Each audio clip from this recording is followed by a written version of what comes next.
Hello, I'm Rene Ruiz. I'm the founder of Nationwide Purchase Loans, and I welcome you to join us for a conversation on common ways to hold title. Let's go ahead and get started. The relevance starts with the fact that vesting is a decision that applies to all buyers. Vesting can be updated during a refinance too. So if you're in the middle of a refinance, it might be a cost-effective time to make changes. Vesting is important because it determines tax benefits, it dictates what happens to a property after death, and may help prevent probate and tax reassessment, which are kind of a big deal.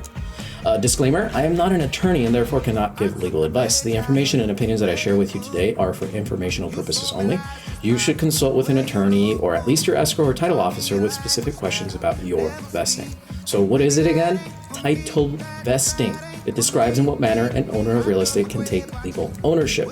Here's the common options: joint tenancy, community property with the right of survivorship, tenancy in common, tenancy in partnership, trust, or within another legal entity.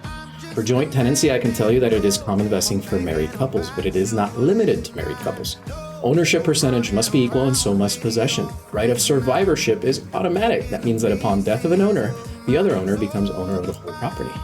By comparison, community property is limited to married couples and registered partners. Ownership percentage must be equal and so must possession.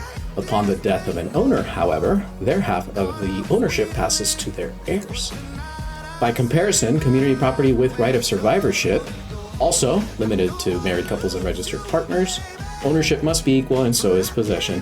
However, upon the death of an owner, their half of the ownership passes to the other owner. And there's usually a tax benefit for married couples because you can step up your cost basis, which ultimately means that when you go to sell the house, you'll end up paying less taxes. But please consult the CPA for more details on that.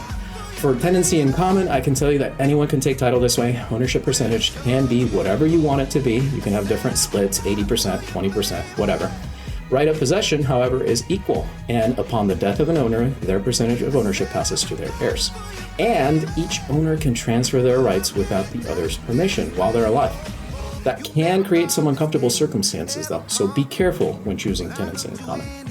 For tenancy in partnership, it's only allowed for business partners, and the ownership percentage is going to match whatever ownership there is in the business. The rights of possession are equal for partnership purposes, and upon the death of an owner, their percentage of the ownership passes to the remaining partner or partners. But then the partnership must be dissolved or reconstituted. Heirs of the deceased partner will receive proceeds or may join in the reconstitution. Depends on how things end up getting worked out by the remaining partners. Within a trust, well, that's actually very common. Anyone with a trust can take title this way.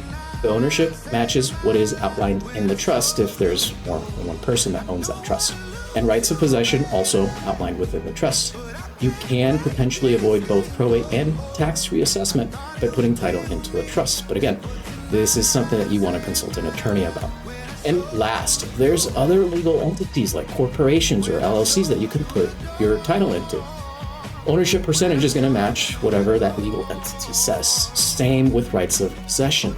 There are, however, numerous tax benefits, and you can even limit tax and personal liability by using corporations. However, I choose not to go into too much detail because this is where things start getting complicated. A few things for you to remember: there are vesting options not covered in this video. Some lenders have restrictions on how you can hold title and still get approved for a loan.